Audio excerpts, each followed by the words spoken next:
Almost every industry has some jargon or phrases that are commonly used, and consulting is no exception.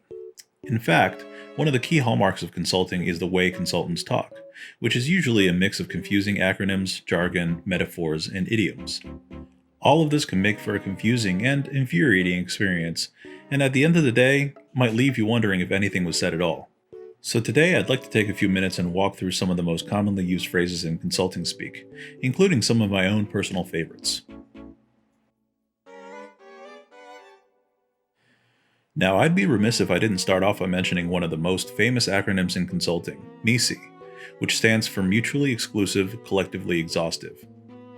MICE is a term originally coined by McKinsey as a way to think about problems in a more comprehensive way, and can be thought of as a non-intersecting, non-overlapping Venn diagram, which are like just circles.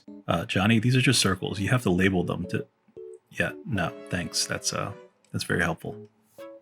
As a footnote, I've heard some people say that MICE is pronounced meese, like geese, but that sounds even more ridiculous than MICE already does. Another acronym I want to talk about here is SWAG, which stands for Some Wild Ass Guess. As the description suggests, SWAGs are often numbers that are pulled out of thin air and are commonly used by more senior people to quote a number for the client that may or may not have any basis in reality. You can often find SWAGs in the wild as hard-coded numbers in Excel spreadsheets, where no one will have any idea where that number came from and will later be presented to the client as an industry best practice benchmark. The last acronym I want to talk about is SOW, which stands for Statement of Work or Scope of Work. Now, I've talked about this in a previous video, but just to recap, the SOW describes the detail of a project, including deliverables and timelines. In practical terms, the SOW tells a consultant how sad their lives are about to be, and for how long. Just like how the acronym SOW takes longer to say than what it actually stands for, you should expect some projects like implementations and PMO to last much longer than what the SOW says. So go ahead and add another 3 to 6 months just to be safe. The next type of consulting speak I want to touch on is jargon. Jargon is defined as special words or expressions that are used by a particular profession or group and are difficult for others to understand. While that last part might be true of the medical or legal professions, consulting jargon isn't so much hard to understand as it is a criminal overusage of some words and phrases. These include words and phrases like leverage, synergy, phased approach, and value add. And again, it's not so much the words themselves, but rather the way that they're used to make sentences way longer than they really need to be. For example, saying, "We will implement a phased approach to improve operations by leveraging synergies and industry best practices to add value across your organization," is really just a long-form way of saying, "We will help you be best." The last segments of consulting speak I wanted to talk about are the use of folksy metaphor and colloquial idioms in spoken communication. An example of a folksy metaphor might be a phrase like, "that dog won't hunt," meaning that they think something isn't going to work. Metaphors of the folksy type are generally used by older, white, and mostly southern male consultants to provide an air of quaintness and charm to soften the blow of sending you a 5 or 6 figure bill for their time. Finally, and perhaps the most common type of communication used by consultants, is speaking in idioms. These are turns of phrase like 30,000-foot view and low-hanging fruit that are commonly used to convey basic ideas in a more colorful way.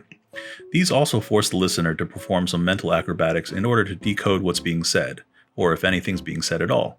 For example, in response to a simple question, a consultant might answer, "We don't need to boil the ocean, but let's target some low-hanging fruit, peel back the onion, do a deep dive, and get some increased granularity and transparency to make sure it passes the sniff test." This is not only an abomination of the English language, but also just a fancy way of saying, "we don't know."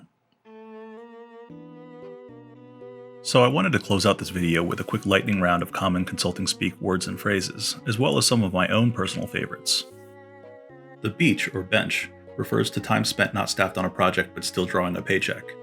While this might sound like a pretty sweet deal, don't be deceived, as too much time on the beach could signal the beginning of the end for your time at a firm. A deep dive refers to an in-depth analysis of something. Similar phrases include drill down and double click, which both mean taking a closer look into something that's part of a broader topic or data set.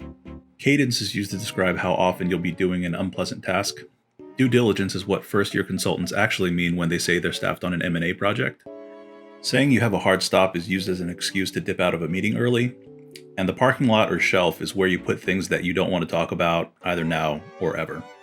MBB is a term used to describe McKinsey, Bain, and BCG collectively. No, not you. And Big Four is a term used to describe Deloitte, PwC, EY, and KPMG collectively. No, not you. A quick question, or QQ, is something you'll spend all day working on. Per my last email means bitch can you read, and regards is how you sign an email when you want the recipient to die in a fire. Okay, so one of my favorite consulting speak phrases is let's take this offline, which means let's address this later. I like to use this a lot, especially during meetings when I get asked questions I don't know the answer to. You can preface this phrase with, that's a great question, which is code for I have absolutely no idea. Okay, next up is bad news bears. Now, I don't really know how this phrase came to be, but I like to use it as a professional version of big oof when something's going horribly wrong. And finally, I like the phrase, let me give you back some time, which is used on the off chance that your meeting ends a little earlier than scheduled.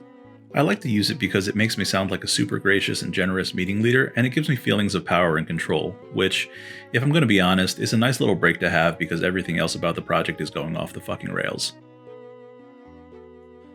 Hey everyone, Mo from ConsultingHumor here. Thank you so much for watching this video. I'm pretty new at this, so I'm working on posting videos at least once a week, so please don't forget to like and subscribe.